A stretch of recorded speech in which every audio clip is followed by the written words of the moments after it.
चैतन्य सुनील गुट्टे आहे. आम्ही आज इथे एक उपक्रम गणित मंडळाने राबवला आहे. त्या उपक्रमामध्ये तुम्हाला पहिली संख्या 5 दिसत आहे. तुम्हाला ती 5 संख्या जी आहे ती कोणतीही बेरीज करून तुम्हाला ती 5 संख्या त्याची बेरीज तुम्हाला 5च आणायची आहे.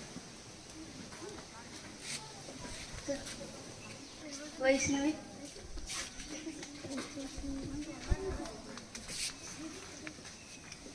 चल.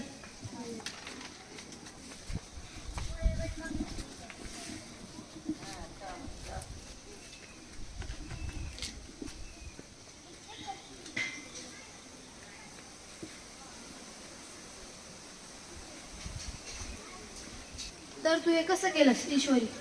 आता आहे ना 5 5 आणि 4 9 5 6 7 8 9 मग त्याचं उत्तर आहे. बरोबर, तिच्यासाठी काय